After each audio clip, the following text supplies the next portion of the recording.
સ્વાગત છે। હળવદ એ છોટા કાશી તરીકે જગવિખ્યાત છે અને હળવદની ચોતરફે દેવાધિદેવ મહાદેવના સ્વયંભૂ મંદિર બિરાજે છે અને હળવદ એ સતીસુરાની ભૂમિ તરીકે પણ ઓળખાય છે અને હળવદ એ ઐતિહાસિક સાથે સંસ્કારી નગરી છે। ત્યારે હળવદના ઐતિહાસિક વારસામાં સામંતસર તળાવમાં શ્રી શક્તિ માતાજીના મંદિર પાસે કોઈ અસામાજિક તત્વોએ માછલી પકડવા માટેની જાળ નાખી હતી અને ગેરકાયદેસર માછી મારવાનું હીન કૃત્ય કોઈ અસામાજિક નરાધમ તત્વોએ કર્યું હતું। આ વાતની જાણ જીવદયા પ્રેમીઓને થતાં ઘટના સ્થળે પહોંચી અને બિછાવેલી જાળ કાઢી અને અગણિત માછલીઓને તળાવમાં મુક્ત કરી હતી, પરંતુ 5 માછલીઓ જાળમાં ફસાઈ જતા મૃત્યુ પામી।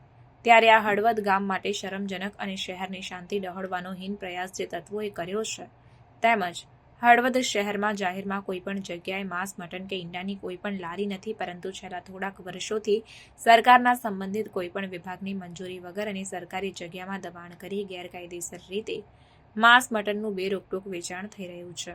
આ તમામ ગેરકાયદેસર પ્રવૃત્તિ તાત્કાલિક ધોરણે બંધ થાય તે માટે હળવદના તમામ વેપારી સંગઠનો, સામાજિક, રાજકીય, શૈક્ષણિક, સેવાકીય સંગઠનોના સભ્યો અને હળવદના તમામ સમાજ અને તમામ વર્ગના લોકો દ્વારા લક્ષ્મીનારાયણ ચોકથી મામલતદાર ઓફિસ સુધી મૌન રેલીનું આયોજન કરવામાં આવ્યું હતું, જેમાં બહોળી સંખ્યામાં હળવદના નગરજનો જોડાયા હતા અને મામલતદાર ઓફિસે પહોંચી મામલતદાર અને પોલીસ ઇન્સ્પેક્ટર તથા ચીફ ઓફિસરને આવેદનપત્ર પાઠવ્યું હતું।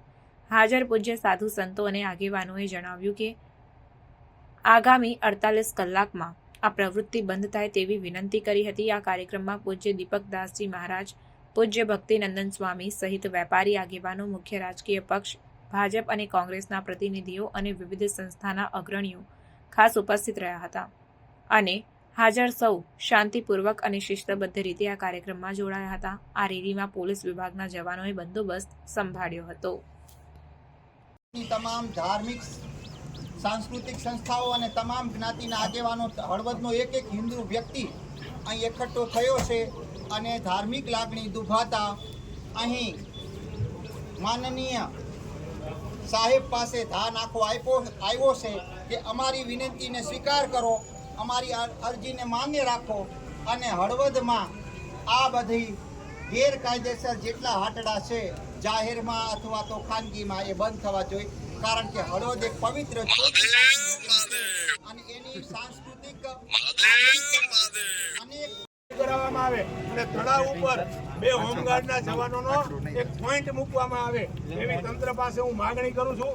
અને જે હળવદ ગામની જાહેર જનતાએ જે અલ્ટિમેટમ આપ્યું છે કે 48 કલાકમાં જો આ બંધ નહીં કરવામાં આવે તો હળવદની જનતા રેડ કરી આ તમામ હાટડા બંધ કરાવશે, એ અમારી માગણી ચાલુ છે।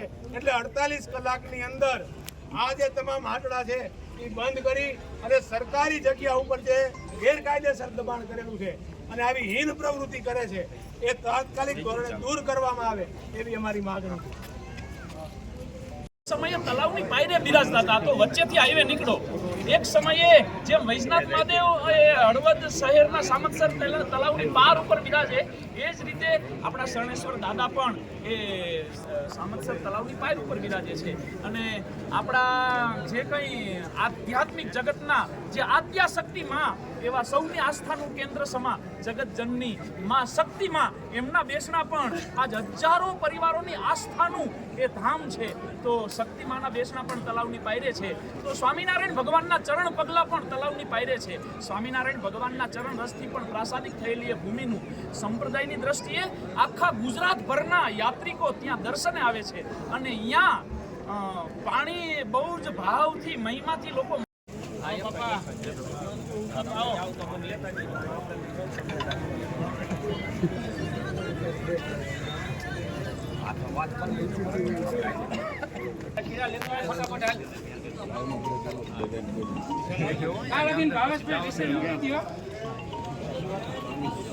ભારત માતા કી જય।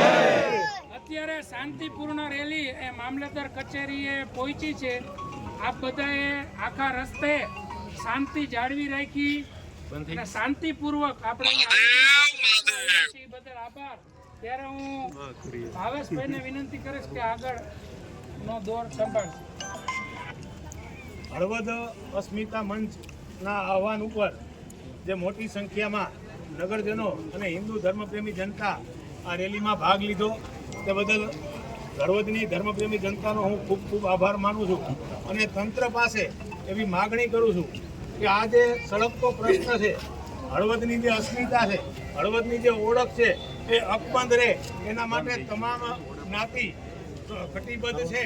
તો આ તમામ જ્ઞાતિઓની જે લાગણી છે એને માન આપી અને ત્વરિત પગલાં લઈ આજે ગેરકાયદેસર માંસ મટનના આટલા છે એ તાત્કાલિક ધોરણે બંધ કરાવવામાં આવે અને